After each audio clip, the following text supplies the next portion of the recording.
So what I would like you to do to finish off this inquiry is I would like you to go onto Google Classroom. There are going to be 7 multiple choice questions that cover what I've talked to you about today and about what we've talked about in previous videos. And then there's going to be an 80-point free form question where you're going to be answering how and why did the Empire Windrush become such a big part of Britain's history.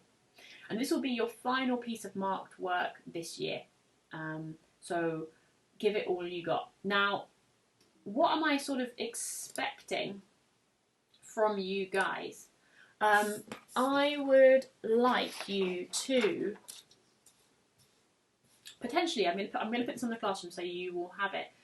I want you to potentially try and write 4 different paragraphs, right? They don't need to be huge, and you can look back at previous quizzes and reuse to some extent the answers that you've done. So how and why. So in this first paragraph, I want it to kind of feature as a bit of an introduction. And this is going to be your how. Okay, so you're going to be talking here about the how. So the statement might be the Empire Windrush became a big part of Britain's history over the last few decades as people became more aware of it, right? And that's your sort of overarching, your summary statement about the how, and then you're going to give some examples in your paragraph. So you might talk about, let's go back to this is the how down here at the bottom. So you might talk about different, maybe 3 different things that happened which made the Windrush famous. So you might talk about staying power and how important that was, the role of Peter Fryer. You might then talk about the BBC anniversary series. And then you might talk about Windrush and the opening ceremony or the Windrush scandal. I'm going to let you choose. And so here you would put Peter Fryer. Maybe you'd put that he was there in 1948.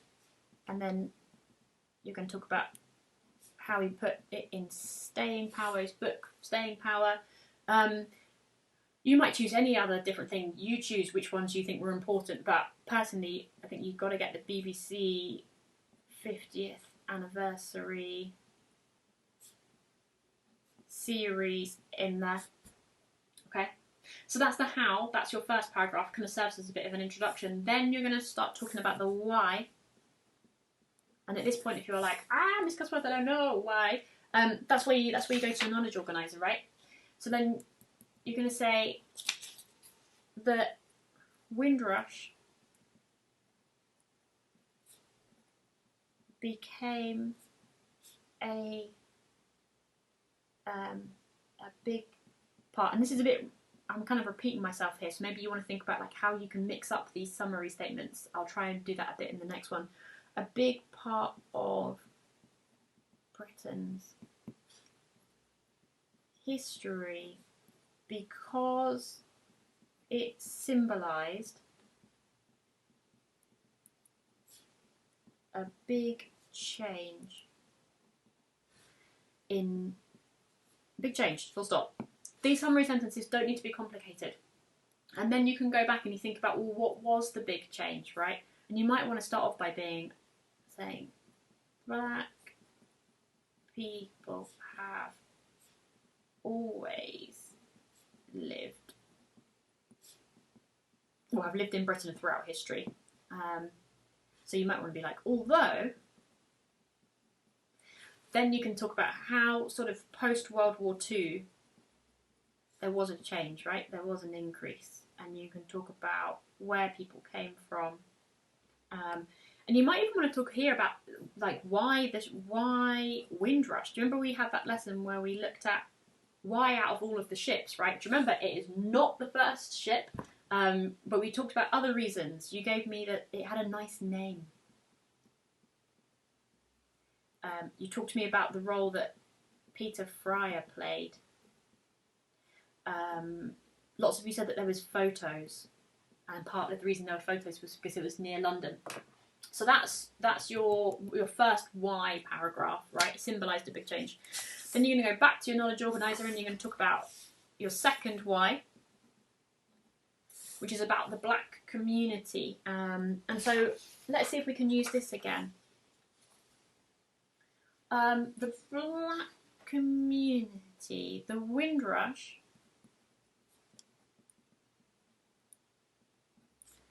allowed the black community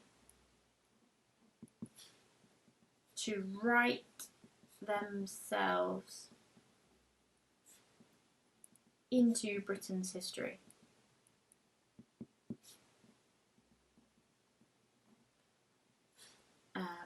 As they used it as a vehicle to tell their story, or you might put to legitimise their presence, right?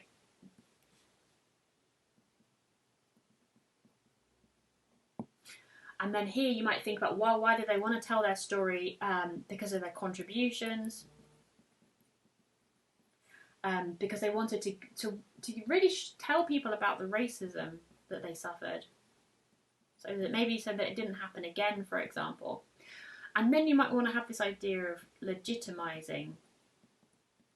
Maybe talk to me about, like, why did they want to do that? Why did they want to legitimise their presence? How does writing yourself into history give you and your community a greater sense of legitimacy? That's quite deep stuff, so I'd be really impressed if people write about that. Then the final thing is what we've talked about today, which is this idea of Britain needing... So Y3, that's Y2, paragraph, that's Y reason 3. This is about Britain needing a new story.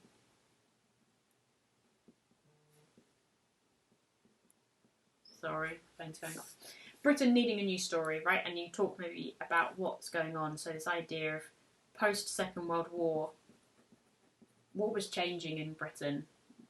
Okay, and we're going to talk about decolonisation, so Britain losing its empire. You're going to talk about Britain wanting a new story about itself as people move to the country, how to explain that change. The Windrush is a good way to explain that change.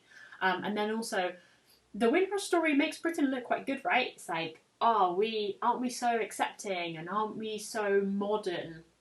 And sometimes we know that that's not necessarily the case, right? We see these examples of racism that these people faced when they moved to the UK. But the Windrush story is a positive story. It's a story of people arriving, people maybe struggling, and then people being accepted and making a lot of contributions. So it's quite a positive story, and that's nice as a story for Britain to be able to kind of tell about itself. Okay, I very much look forward to reading these. I will answer any questions that you've got if you want to pop them on the classroom for me. I'm going to give you a week to look at this video and then to write your answers. They're going to be in that Google quiz. And just to finish off, there's some extension stuff. So I'm going to post the booklet that we produced for last year's Year 9s. These two lessons in particular. We had a bit more time last year to look at this stuff. And you might want to also watch this video, Sitting in Limbo, TV programme Sitting in Limbo, about the Windrush scandal that Miss Beckerman's son was really involved in making. And then the last thing is, when we think about the Windrush generation, it's not just about the black community, it's also about people who moved from other parts of the empire, particularly people who moved from what was then British India, but now is Pakistan, India and Bangladesh. It'd be interesting, I'd love to hear from you about why those communities, why we don't know as much about their histories, their story, their time in the UK. Maybe also why we don't talk, when we talk about the Windrush, we don't often talk about the Polish women and Polish refugees, European refugees. Why don't they feature so prominently as part of the Windrush story? So I'd love to hear your thoughts on that, either in a comment or maybe even as a conclusion to your essay. Thank you so much for listening. I hope this has made sense. If it hasn't made sense, send me an email. I look forward to reading your essays. Hope you're keeping well and staying safe. All right. Bye, Year 9.